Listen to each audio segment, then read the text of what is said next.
Bonjour à tous, j'espère que vous allez bien. Ici Damien du collectif Teammate pour un nouveau tuto. Alors aujourd'hui nous allons apprendre à créer un thème de site qui pourra directement être intégré dans votre CMS WordPress. Dans ce tuto nous n'allons pas intervenir de suite sur la partie e-commerce qui sera traitée dans un prochain chapitre. Mais dans un premier temps nous allons apprendre à créer une charte graphique de site internet avec Photoshop. Donc nous allons structurer au mieux le graphisme de notre site, placer comme vous pouvez le voir tous les repères donc de découpe, de marge afin de faciliter son intégration HTML et CSS.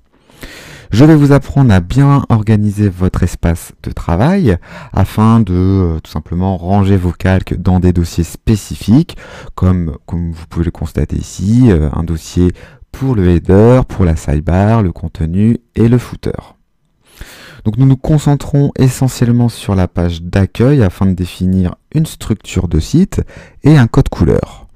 Donc nous intégrerons un menu, un panier, une sidebar sur la gauche pour par exemple intégrer des widgets spécifiques, bien sûr du contenu et puis un pied de page avec bien évidemment des boutons liés aux réseaux sociaux pour que les personnes puissent vous suivre. Une fois notre maquette Photoshop terminée, eh bien nous allons la monter en HTML5 et CSS3. Donc nous allons apprendre plein de petites astuces pour dynamiser et animer notre site internet grâce au CSS. Alors je vais vous montrer à quoi ça va ressembler. Donc notre maquette de site montée en HTML CSS.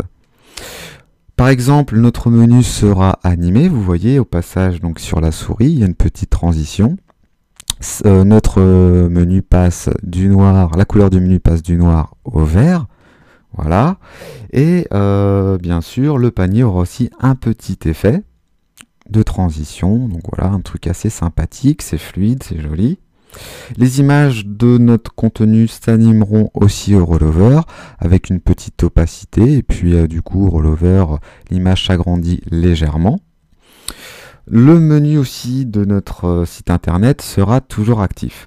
Donc c'est-à-dire que si l'internaute scrolle et dépasse la position du menu, celui-ci s'activera, vous voyez, directement en plein écran.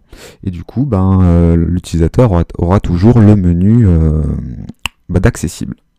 Donc on lui ajoutera une petite opacité, vous voyez, donc on voit le contenu, les images derrière, et faut savoir que le menu fonctionnera toujours, les effets seront toujours présents, vous voyez, le panier aussi au rollover s'animera. Donc nous déclinerons aussi la page blog, tout simplement pour à l'arrivée avoir deux modèles différents. Un modèle qui servira uniquement à nos articles, donc comme celui-ci, et un autre comme celui de la page d'accueil qui servira pour le reste des pages du site. Donc en effet, grâce aux boucles PHP de WordPress, il sera très facile de récupérer du contenu dynamique afin de l'afficher sur le modèle de page désiré.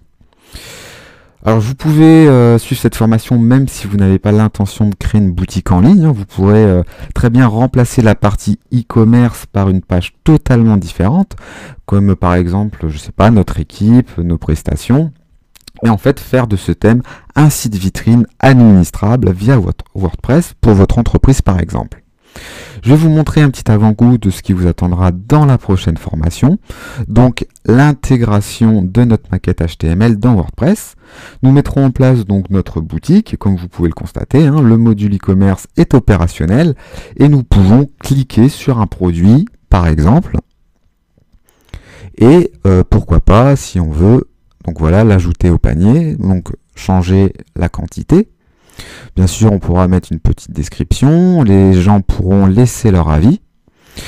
Nous mettrons les produits aussi en rapport en avant. Et donc du coup, si on ajoute au panier, voilà, le système nous dit que la création d'une affiche a été ajoutée avec succès au panier. Donc là, il y en a 4 parce que j'en ai ajouté 4. Vous pouvez voir aussi que du coup, le bouton voir mon panier en haut sera toujours, est toujours visible et au clic, on arrive bien dans notre panier. Nous pourrons procéder à la commande, voilà, ou activer même un code promo si on en a. Donc voilà, l'utilisateur aura juste à renseigner dans les champs son nom, prénom, etc. pour que vous puissiez lui envoyer vos créations, vos produits, avec un petit récap de la commande, et puis les différents moyens de paiement. Donc par chèque, par virement ou par PayPal. Nous verrons comment configurer cette boutique indirectement dans WordPress et puis comment styliser tous les éléments de la boutique pour qu'ils soient cohérents avec le code couleur de notre site internet. Donc j'espère que cette formation vous plaira. Si vous avez des questions, il ne faudra pas hésiter à me les poser. Et je vous dis tout de suite pour commencer le tuto.